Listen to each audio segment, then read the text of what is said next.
Le Lloydcast. Les remarquables. Prenez le temps de les découvrir.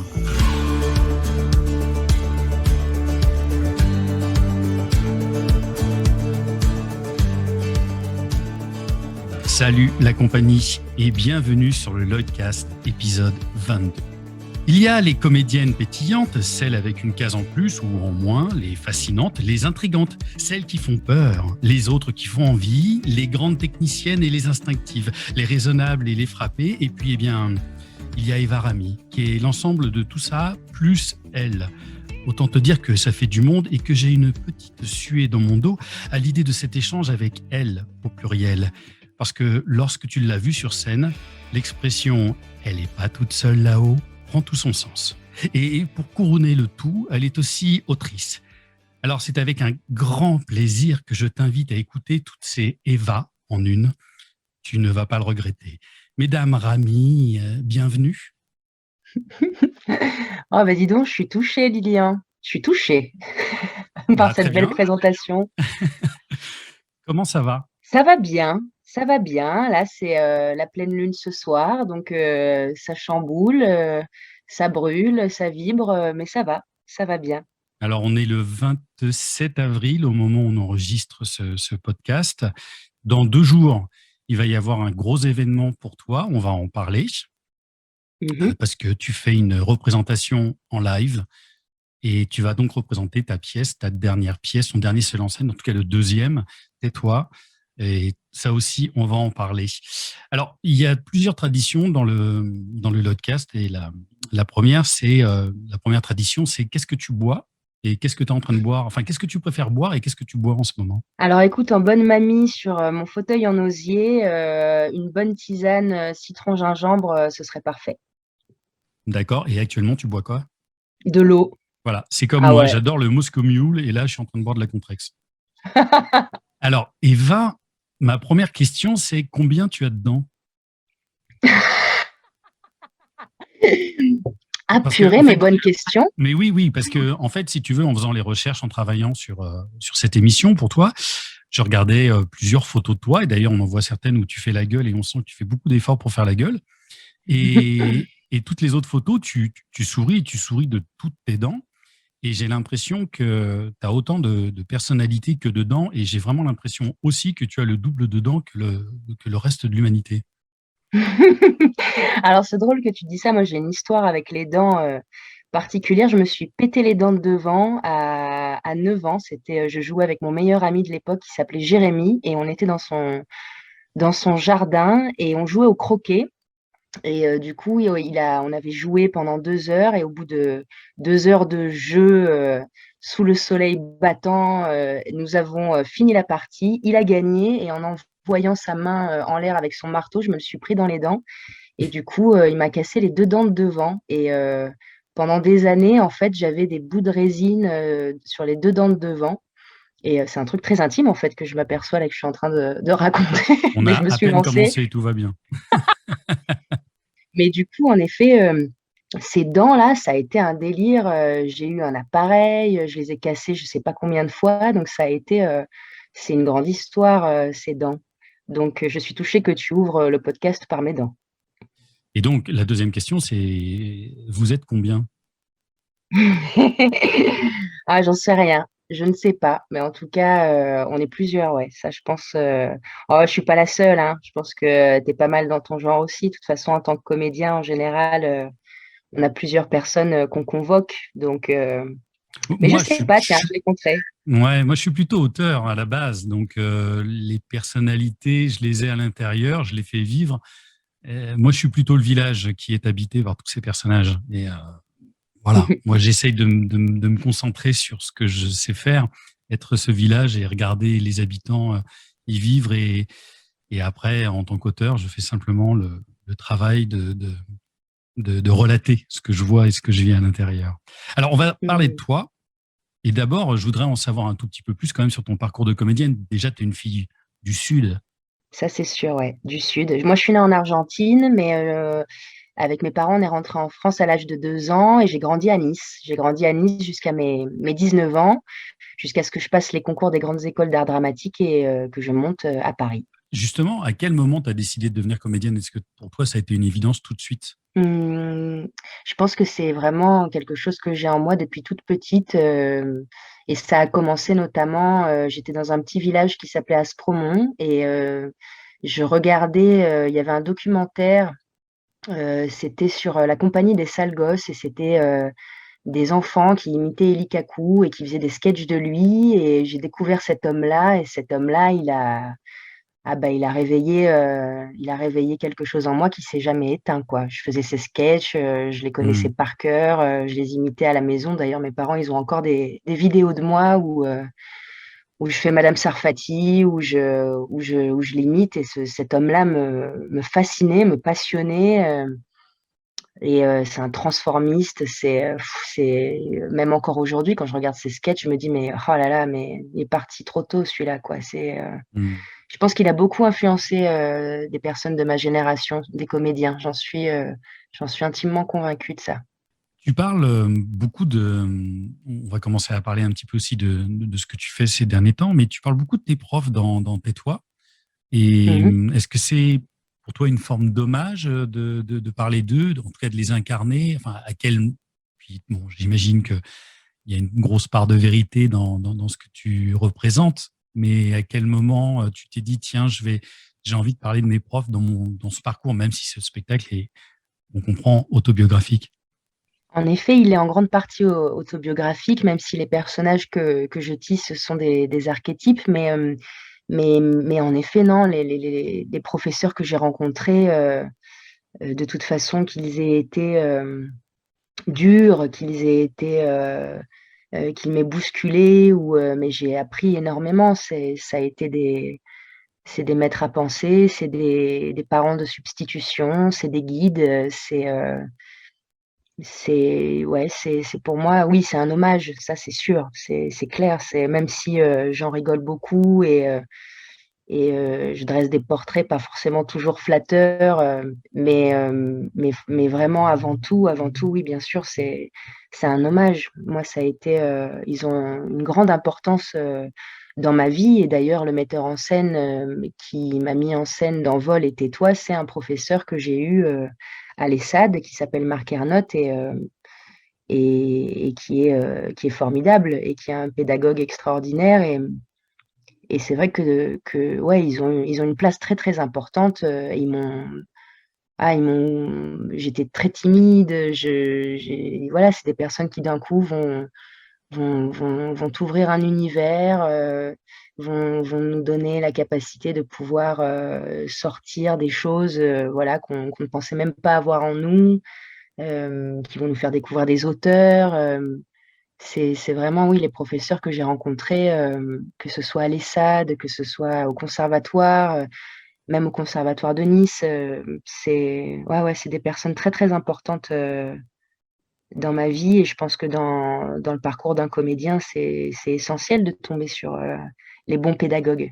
Et donc, il y a eu Vol et maintenant, il y a Tais-toi. Qu'est-ce qui t'a donné envie de faire ces spectacles pour te raconter, en gros, ton parcours de comédienne? Il y a plusieurs choses, il y a, Vol, c'est parti d'une frustration, d'une envie de jouer, de me donner de m'écrire, des rôles qu'on ne me donnait pas et que je n'avais pas l'occasion de jouer, donc il y avait vraiment cette envie-là.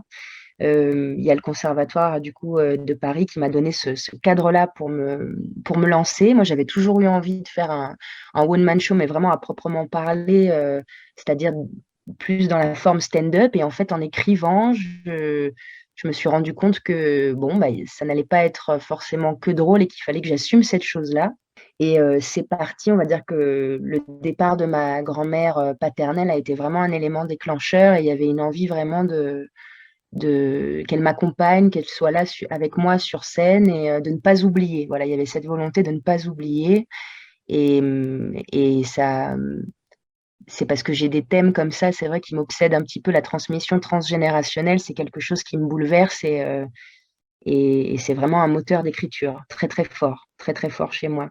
C'est amusant parce que, bon, déjà, sur le thème des schémas ou des traumas transgénérationnels, ça me parle très, très fort parce que je pense que la moitié de mon œuvre y fait référence. Euh, c'est assez amusant parce que tu es jeune et tu écris déjà sur toi, sur ta carrière. Je pense aussi à un autre Niçois que tu connais aussi, Lucas Gimello.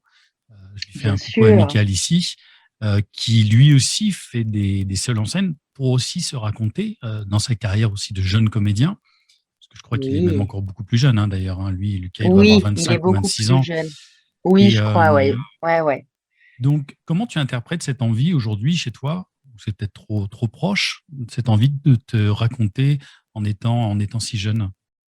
Je crois que c'est ce que je connais le mieux, en fait. Donc, et puis le social, ça me passionne. Donc, c'est vrai que c'est presque comme je connais bien ma vie, du coup, euh, c'est vraiment c'est l'occasion, du coup, de pouvoir partir de l'intime. Je pars de ce que je connais pour tendre vers l'universel. C'est ça qui me passionne et qui me tient. Il y a voilà, le thème de la transmission, le thème du deuil, de la vocation, des non-dits.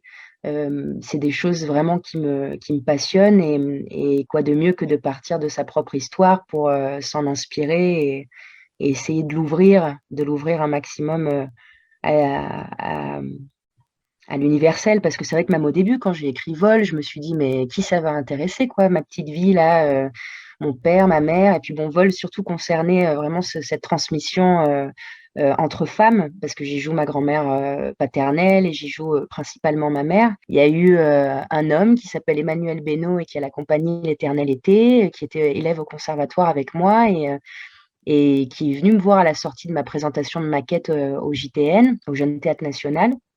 Et il était en pleurs et il m'a dit, mais Eva, mais est-ce que quelqu'un t'aide? Je lui ai dit, bah non, écoute, là, voilà, je viens d'écrire, c'est une maquette. Il m'a dit, mais moi, je veux t'aider, je veux t'accompagner. Et ce jeune homme, du coup, m'a tenu la main et m'a accompagné, m'a ouvert les bras dans sa structure. Et il m'a dit, mais il faut que tu fasses Avignon, il faut que... Et j'y croyais pas. Au début, je lui ai dit, mais t'es fou, qui c'est... Enfin, voilà, et je crois que peut-être le fait de le jouer, d'avoir eu des retours très chaleureux, bah, ça apporte un peu de confiance en soi. C'est ça que ça apporte. On se dit, bon, bah, voilà, j'ai quelque chose vraiment à y faire et si ça touche, mais c'est formidable. Si je sers ne serait-ce qu'à une personne dans la salle, à lui ouvrir des choses, j'ai eu des ados qui sont venus me voir à la sortie de Vol, qui étaient en pleurs. Je me rappellerai toujours, il y en a un, il m'a marqué, mais il m'a marqué à vie. Et quand je peux avoir des moments de doute, je pense à lui. Et c'était une classe d'ados qui était venue. Et à la fin, il était en pleurs. Et je lui disais, mais pourquoi tu pleures comme ça? Je fais de te voir pleurer, ça me donne envie de pleurer. Qu'est-ce qui se passe? Et il m'a dit, bah, en pleurant, il m'a fait, bah, parce que tu mets des choses, tu arrives à mettre des mots sur des choses que j'arrive pas encore à expliquer. Et il s'était Hmm. mis à s'effondrer. Je m'étais dit, bah, et évidemment, ça me faisait de la peine de le voir dans cet état-là. Et en même temps, je me disais, waouh, mais formidable, quoi. Si je sers à ça, bah, et ben, c'est génial, c'est trop beau, tant mieux. Pour le coup, j'ai une anecdote là-dessus. Sur le tout début de ma carrière, je ne savais pas trop en fait ce que je faisais et ce à quoi je pouvais servir. Et puis il y a cette femme qui est venue vers moi. Je me rappelle très très très bien. Et elle me regarde et elle me dit, mais elle me prend les mains, elle me dit, vous avez mis des mots sur mes douleurs. Et je me sentais hyper touché. Et la seconde d'après, elle m'a serré encore un peu plus les mains, s'est rapprochée de moi, mais elle est vraiment rentrée dans mon espace d'intimité. Il m'a dit, vous arrivez à, à faire de l'humour sur la dépression? Moi, pas. Et elle a eu une voix noire comme ça. Elle était à peu près à 10 centimètres de mon visage. Je me suis senti dans la peau de John Lennon 5 secondes avant de se faire buter. C'était extrêmement flippant et voilà. Mais bon, après, j'ai laissé, dès qu'on me disait c'est qui Lilian Lloyd, je pointais un comédien, je disais c'est lui. C'est Alors, magnifique ce qu'elle t'a dit, mais, oui, mais oui, oui, non, oui, tout du à coup, fait. Non, mais après, j'ai compris. je Oui, oui, sens le non, mais il y a lien eu, fort. bien sûr, bien sûr.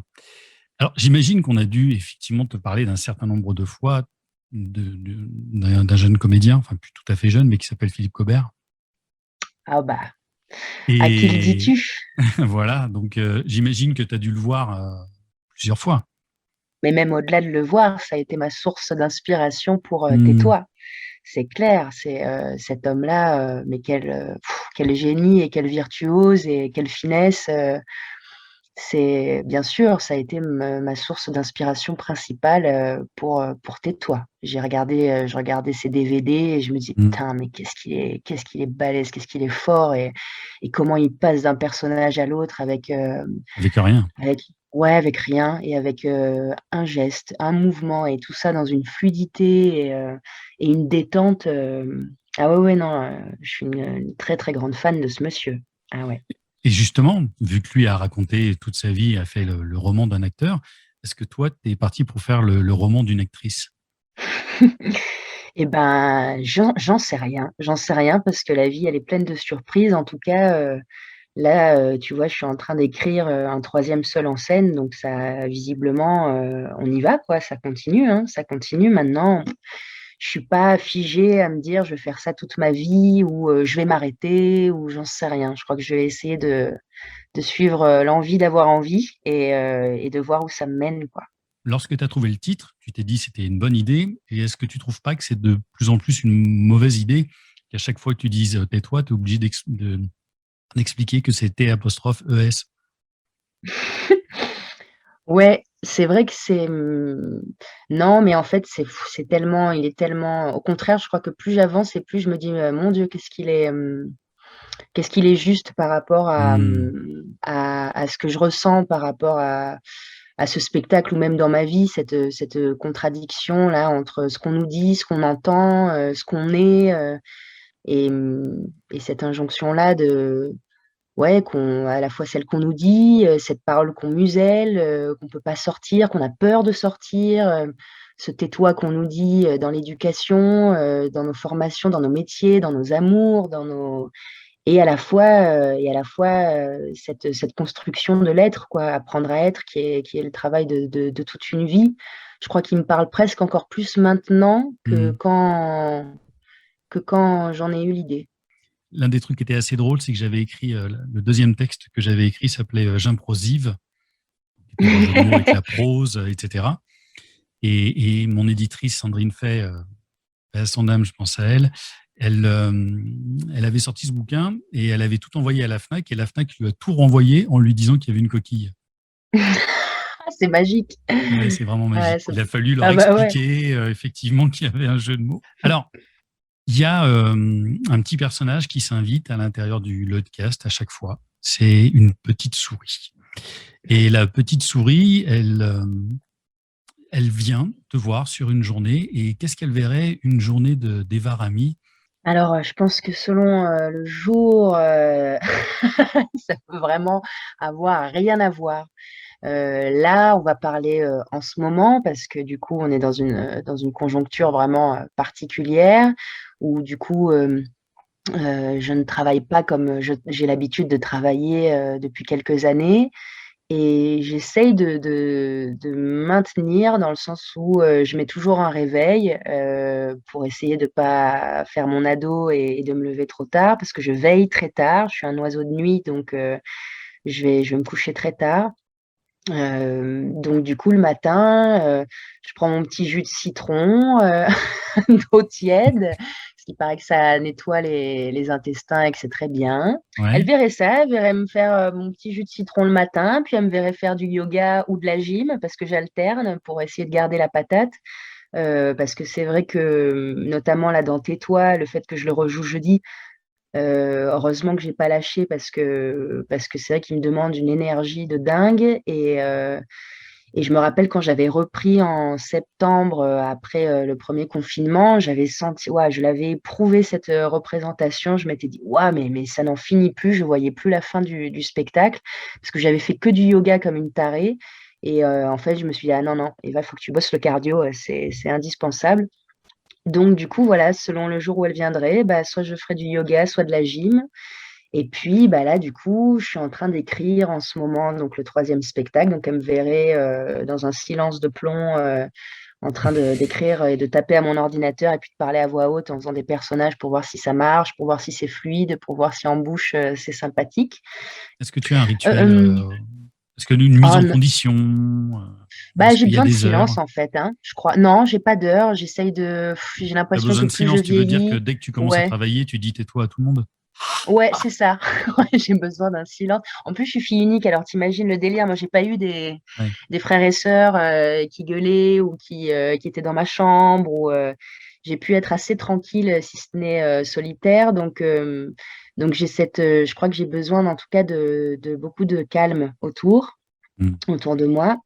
Mais sinon, non, enfin, je crois que plus je vieillis, plus je suis du matin. Avant, j'écrivais très tard le soir et je crois que ouais, là, j'y arrive peut-être un peu de moins en moins. Ça dépend du jus. De toute façon, on est tellement, j'ai l'impression, là, en tout cas je parle en tant que comédienne, mais on est tellement décalé, déboussolé.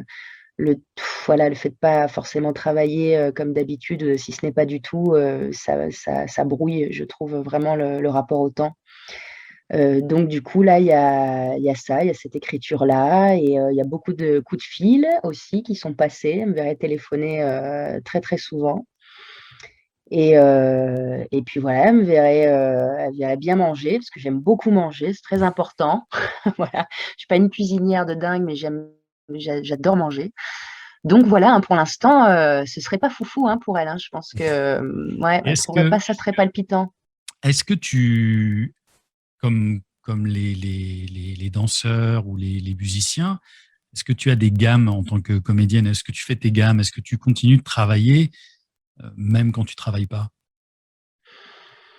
Eh bien, en fait, là, je m'aperçois que pas beaucoup, à part, en fait, le sport et le fait de lire. Pour moi, ça de toute façon, ça fait travailler mon imaginaire, le fait d'écrire aussi, mais c'est vrai que non, je vais pas travailler forcément, mes gammes. Par contre, en effet, je suis, une obsessionnelle, une religieuse de l'échauffement, avant de jouer. Par Mm. exemple, là, tu vois, jeudi, je vais jouer, même demain, je vais répéter, au Petit Montparnasse et c'est clair que je m'échauffe comme une malade. J'ai trop besoin de passer par le corps, j'ai besoin de souffler, de respirer, de travailler un peu sur les muscles, de sortir la voix, puis de bien échauffer la voix. Ça, c'est ma grande angoisse, c'est de perdre ma voix.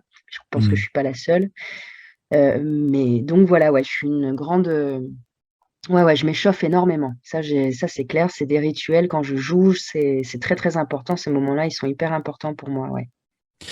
Et justement, tu parlais de la représentation qui va y avoir donc le 29 avril, donc le Lloydcast sortira après. Comment ça Ouais. se prépare une représentation si particulière parce qu'elle est filmée en live et retransmise sur Opsis TV, c'est ça? Ouais, ouais, tout à fait. Eh bien, elle va se préparer comme un spectacle normal, hein, comme si tout était normal, dans le sens où après là, la grosse différence, c'est que j'ai pas joué depuis très longtemps, donc je suis extrêmement flippée parce que en fait, moins tu joues, j'ai l'impression qu'il y a une sorte on perd confiance. J'ai presque peur de plus savoir jouer, donc il y a peut-être un état d'angoisse qui est un petit peu plus présent que ce que je peux avoir peut-être l'habitude quand tu joues, quand tu es dans l'action, et qu'il y a cette chose-là l'action génère l'action, donc tu passes d'un spectacle à l'autre, il y a cette rythmique, cette dynamique-là qu'on a à l'intérieur et qui du coup Et c'est chaud, le public oui, voilà, aussi, et qui le fait public. cette empathie. Bien sûr. Là, je sais qu'il va y avoir quelques personnes dans la salle avec les conditions sanitaires Hmm, réunies, bien évidemment, mais hmm. heureusement, j'ai supplié ma production pour qu'il y ait du monde et que, en tout cas, je puisse inviter sur le doigt d'une main quelques personnes pour que je puisse avoir un petit retour, parce que c'est vrai que, évidemment, cette vibration-là, c'est celle qui nous porte et c'est vrai que jouer devant une salle vide en sachant que c'est en direct, enfin, c'est très très particulier. Moi, c'est vrai que pour moi, le théâtre, de toute façon, il est vivant, il doit rester vivant. Et là, le streaming, on va dire que c'est une bonne alternative. C'est quelque chose qui, je pense, de toute façon, aurait existé à un moment ou à un autre. Voilà, c'est vrai que là, bah, ce phénomène-là, il est accéléré avec la Covid. Mais c'est vrai que voilà, ça me permet de garder un lien, ça me permet de dire, bon, on n'est pas mort, hein, on est là, on est à l'agonie, mais on est là, on est vivant, on tient bon. Mais je vais jouer, je pense que ouais, je vais jouer comme d'habitude. Je vais essayer de me concentrer sur ce que je dis, de dire ce que je pense, de penser ce que je dis, de m'accrocher à ça comme une dingue et puis de me dire qu'il faut que je déroule et que je me laisse pas perturber par le fait qu'il n'y ait pas beaucoup de réactions, si ce n'est très peu. Tu parlais de la situation actuelle. Là, pour le coup, toi, tu t'es retrouvé arrêté en plein décollage parce que après Avignon, on a beaucoup parlé de toi et puis tu es arrivé à la Huchette et ça marchait vraiment bien. Et Ouais, ça t'a un petit peu coupé dans ton envol. Mais tout ça va finir un moment ou un autre par reprendre. Mais comment, ah, je vous en supplie. oui, comment finalement tu as pu réussir à traverser cette période, enfin, qui continue encore, hein, malheureusement, et comment tu Mm. imagines la suite? Ouais, ça a été très dur. Franchement, ça a été très difficile.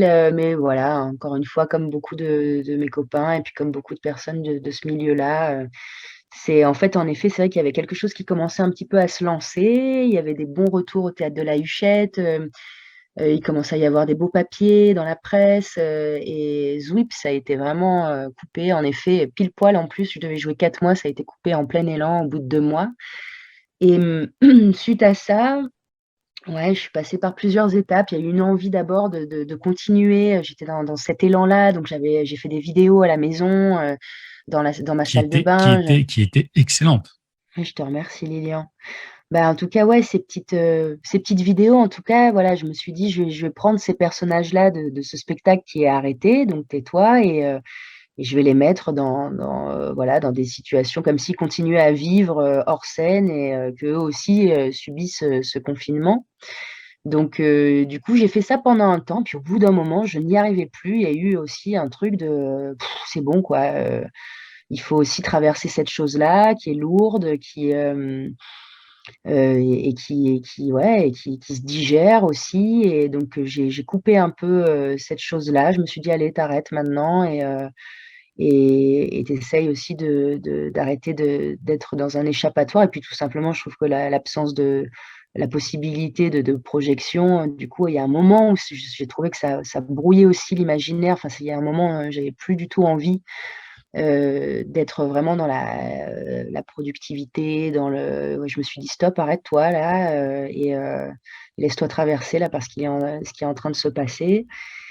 Et puis après, bah, il y a eu l'été qui est passé et il y a eu un petit espoir qui est revenu un peu en octobre. J'ai eu quelques dates, notamment avec Et le cœur fume encore, qui est un spectacle autour des mémoires de la guerre d'Algérie qu'on a pu jouer au TGP à Saint-Denis.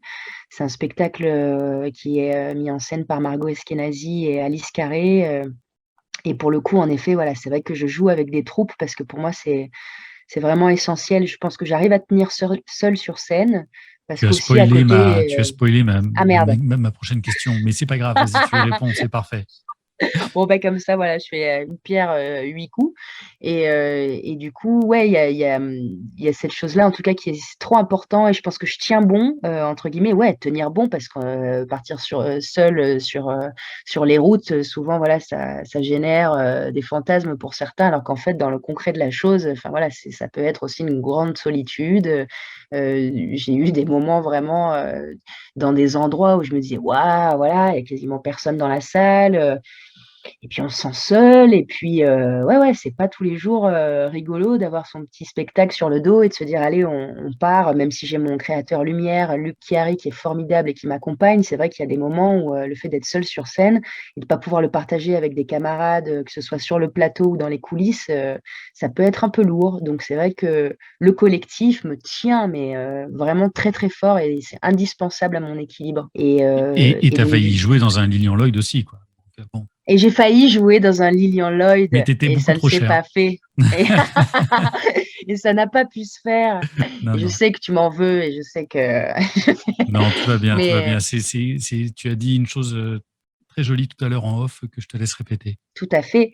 Oui, en effet, Franck Desmet, je me rappelle parce que j'avais une proposition et pour jouer dans un spectacle au Théâtre National de Nice. Et c'était horrible parce qu'il y avait des petites dates qui bloquaient. Et souvent, c'est ça, en fait, dans ce milieu-là. C'est au cinéma, en fait, il y a des tranches de périodes où on travaille. Mais au théâtre, ça peut être une petite date là, une autre là-bas. Et puis, boum, il y a une semaine là. Et il y en a un peu là-bas. Et c'est vrai que du coup, ça crée des plannings, des vrais casse-têtes chinois. Et souvent, des fois, on peut ne pas faire un projet pour une date parce que bah, pour la compagnie qui va nous embaucher, bah, c'est une date essentielle, c'est la sortie de résidence, c'est le moment où il va y avoir des pros et pas faire l'impasse sur cette date-là. Donc, des fois, pour une date, on refuse un spectacle. Et je me rappelle, je m'étais confiée à Franck Desmet sur cette douleur-là, des fois, parce que c'est évidemment que c'est un luxe de pouvoir choisir. C'est le luxe, franchement, c'est le problème du bourgeois, hein, on va pas se mentir. Hmm. Mais vraiment, c'est quelque chose aussi qui, d'un coup, tiraille et rend malheureux, parce qu'on se dit, mais moi, je veux faire ça, et je veux faire ça, et j'aimerais faire tout. Et il m'avait dit, mais écoute, Eva, vraiment, détends-toi, parce qu'en effet, une carrière se fait sur des refus.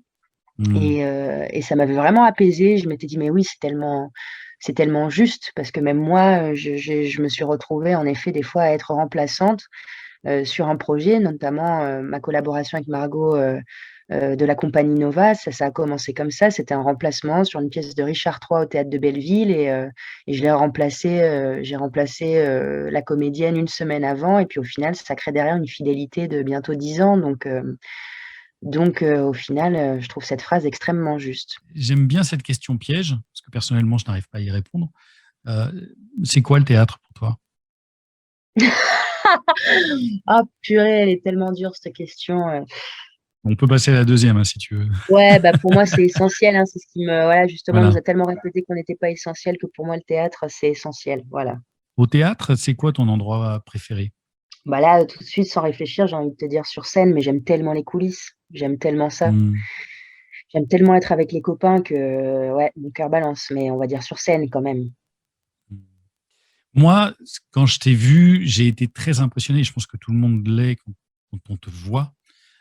Et celles et ceux qui te verront aussi, qui peut-être te découvriront via ce live de jeudi 29. Tu étais doué incroyablement d'une technique, mais phénoménale. Quand je te posais la question tout à l'heure de comment tu travailles ton art, c'était pas innocent parce que j'ai toujours pensé que le talent, c'était pas inné, c'était juste la somme des efforts. Mm. Et quand on te voit articuler comme tu articules, quand on te voit passer d'un personnage à l'autre comme tu le fais, quand on te voit avoir une telle maîtrise de ton corps et de toutes les choses que tu fais, justement, tu parlais de Franck Desmet, qui pour moi est un comédien phénoménal Ah et oui, c'est de l'horlogerie. Je trouve que ouais, tu c'est n'as de vraiment l'orfèvre. rien à lui envier et que vous Oh êtes ben, ça me absolument deux touche. techniciens hors pair et en plus habité par quelque chose parce que c'est facile d'être un technicien. Enfin, c'est facile. On peut être un technicien et être vide, mais t'es une comédienne absolument phénoménale de technique et de cette force comme ça. C'est pour ça que je me disais, j'avais l'impression que tu étais quelqu'un qui travaillait énormément, énormément sa technique pour pouvoir passer d'un personnage à l'autre. Mais ça, j'imagine que c'est des choses que tu as dû faire aussi dans les répétitions avec ton Oui, metteur en scène. c'est clair. Ah oui, non, je bosse comme une malade, hein, ça c'est clair. Hmm. Je suis une toquée. Je suis une toquée, donc je peux refaire 50 fois un mouvement. Oui, oui, c'est de la chorégraphie. Ouais, ouais, je suis perfectionniste maladive, donc j'ai besoin de refaire les choses jusqu'à ce que je sente que ça passe. Voilà, Oui, que tu n'aies plus besoin d'y penser. exactement. On termine, je voudrais durer ça très très longtemps avec toi, mais je sais aussi qu'il y a des gens qui écoutent pendant qu'ils sont en train de faire leur poulet dominical, un truc comme ça. Et donc à un moment, je pense que le poulet va être cuit. On termine avec la salve de questions qui n'a pas changé depuis toutes ces années. Si tu gagnes au loto, quelle sera ta réaction? J'appelle ma mère direct. J'appelle ma mère et puis après, peut-être que derrière, je pense que j'ouvre un lieu culturel. Où on y boit, où on y mange, où il y a des concerts, où on y fait des spectacles, où il y a des cours d'école. Mais je crois que le premier truc que je fais, c'est j'appelle ma mère. C'est sûr. Est-ce qu'il y a un livre, un film ou une chanson, une musique qui a changé ta vie? J'ai entendu quand tu posais cette question aux autres et je trouve ça difficile d'y répondre parce que je crois pas qu'il y ait une œuvre qui ait changé ma vie. Par contre, en effet, qui me guide, parce que moi, c'est les humains, je crois, qui vraiment ont changé ma vie. Mais Un livre, ouais, qui m'a bouleversée, et qui m'a fait beaucoup de bien, c'était, Rêver l'obscur de Starhawk. Voilà. C'est un livre vraiment qui m'a bouleversée, qui m'a réconfortée, sur plein de choses. Si tu ne faisais pas ton métier, tu ferais quoi?